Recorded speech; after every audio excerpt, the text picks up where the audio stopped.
Mr. President, thank you for your gracious hospitality accorded to me and my delegation today. My visit today carries an added meaning as our countries this year mark 75 years of exemplary strategic partnership. However, we had hoped we would be marking this major milestone during better circumstances in my region and the world. Unfortunately, one of the most devastating wars in recent history continues to unfold in Gaza as we speak. Nearly 100,000 people have been killed, injured, or are missing. The majority are women and children. We cannot afford an Israeli attack on Rafah.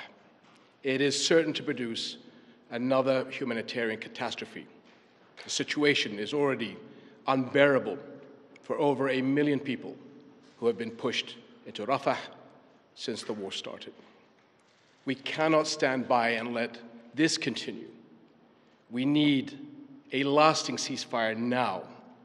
This war must end. We must urgently and immediately work to ensure the sustainable delivery of sufficient aid to Gaza through all possible entry points and mechanisms. And I thank you, Mr. President, for your support on this. Restrictions on vital relief aid and medical items are leading to inhumane conditions. No other UN agency can do what UNRWA is doing in helping the people of Gaza through this humanitarian catastrophe. Its work in other areas of operation, especially in Jordan, where 2.3 million are registered, is also vital. It is imperative that UNRWA continues to receive the support it needs to carry out its mandate. The potential threat of Palestinian displacement beyond the borders of Gaza and the West Bank is something we view with extreme concern and cannot be allowed. At the same time, we must not ignore the situation in the West Bank and in the holy sites in Jerusalem. Nearly 400 Palestinians have been killed in the West Bank since October 7th, including almost 100 children and over 4,000 injured. Continued escalations by extremist settlers in the West Bank and Jerusalem's holy sites and the expansion of illegal settlements will unleash chaos on the entire region. The vast majority of Muslim worshippers are not being allowed to enter Al-Aqsa Mosque. Christian churches have also voiced concerns about increasing and unprecedented restrictions and threats. It is also important to stress that the separation of the West Bank and Gaza cannot be accepted. 7 decades of occupation, death, and destruction have proven beyond any doubt that there can be no peace without a political horizon. Military and security solutions are not the answer.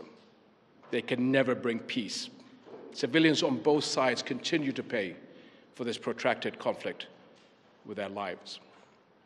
All attacks against innocent civilians, women and children, including those of October 7th, cannot be accepted by any Muslim, as I had previously stressed. We must make sure the horrors of the past few months since October 7th are never repeated nor accepted by any human being. We must together, along with Arab partners and the international community, step up efforts to reach a ceasefire in Gaza and immediately start working to create a political horizon that leads to a just and comprehensive peace on the basis of the two-state solution. An independent, sovereign, and viable Palestinian state with East Jerusalem as its capital, but living side by side with Israel in peace and security. This is the only solution that will guarantee peace and security for the Palestinians and the Israelis, as well as the entire region. Your leadership, my dear friend, Mr. President, is key to addressing this conflict, and Jordan is ready to work, as always, with you towards peace. Thank you.